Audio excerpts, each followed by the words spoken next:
In today's lesson, I shall talk about creating a new Azure tenant. Now, why we would create a new Azure tenant? For example, if you have a development environment and you do not want to associate it with your production environment, then you would create another tenant. Now, creating another tenant means that you're creating another directory. This means that users in one tenant are not accessible or do not access resources from another tenant. I'm here on my portal, and if I click on Azure Active Directory, and if I click on Manage Tenants, currently you can see that I have only one active tenant, and the domain name is kzcclabs.com, which is my default directory. This is my production directory. I have users, I have applications running on this directory. Now I can have many subscriptions that are linked to this directory or this tenant. So if I go back to home and if I go back into subscription, I can see that for my default directory, I have one subscription, pay as you go. Now let's look at creating another tenant. This will also create another directory. A directory is as your Active Directory on premise. So I'm creating a new Active Directory on the cloud. So I go to home, I go back to Azure Active Directory, I click on Manage Tenants, and I click on Create to create my new tenant. I'll select Azure Active Directory, click on Next for configuration. My organization name would be KZCC Lab Dev, and my domain name would be KZCC Lab Dev, and the region that I would deploy my tenant in is the United Arab Emirates. Click on Next and click on Create. Now this will create a new tenant for me. Click on Submit. My tenant creation is in progress, and I shall pause this video and get back to you once my tenant is created. So my tenant now has been created. This creates another directory as well. So now I will not have users that are in my default directory in my development directory.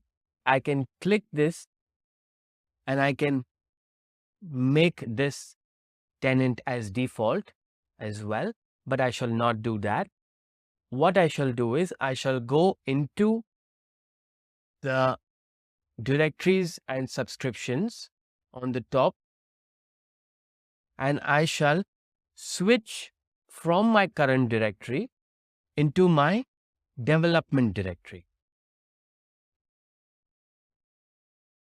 Now in my development directory, I shall only see one user, which is the global administrator user, and this user is myself because I have created this tenant using this user. So in short, the user that creates the tenant becomes the global administrator. Now I can go ahead and add a new user to this directory, which is my development directory. And for example, I shall give it a dev user, name dev user, and I'll just copy and paste all of this for this example. Let's auto generate a password and create this user. Now I have successfully created my user in this directory. Let's refresh and wait for this user to show up over here.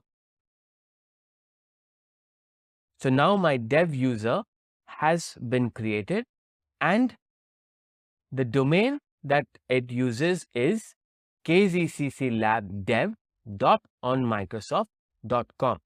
Let's go back into directories and subscriptions, and let's switch to my default directory. And over here, you can see that dev test user is not present. This is because, like I said earlier, the two directories are separate because you created two different tenants. So each tenant creates a separate active directory with separate users and separate subscriptions. One thing to note is you can see that this user, KZCC, is also in my development tenant because this user was used to create my default directory, which is this one, and my development directory, which I just created a few minutes ago. If we go back into directories and subscriptions and switch to my development tenant or directory and go into home and try and create a virtual machine, you will see that I am unable to create a virtual machine until and unless I create a subscription. Now, let's go back into my default directory and confirm that I can create a virtual machine using my default Azure directory tenant. So if I click on virtual machines, there you go. I can create an Azure virtual machine. Because I have an active pay-as-you-go subscription. If you cannot create a resource, the first thing that you would need to do is to create a subscription, because Microsoft will bill you for your resources based on that subscription. One more major thing to note is that one tenant can have many subscriptions. This means that if I have a production tenant and I have different departments, I want to bill those departments separately. Let's say finance has a set of resources that I need to bill them. HR has different set of resources that I need to bill them. Marketing, sales have different resources that I need to bill them. So we would create separate subscriptions if required. If you want to segregate or separate the billings based on each department, you would create different subscriptions. So one tenant can have many subscriptions, but one subscription cannot be linked to many tenants. This means that I cannot use this pay-as-you-go subscription on my development tenant. And therefore, because I have no subscription on my development tenant, I cannot create any resources. So the first thing that you would need to do to deploy a resource in my development environment is to create a subscription by going into subscriptions and clicking on add. This way, you would create a new subscription for your development environment and you can deploy resources in this tenant. I hope this was clear for you.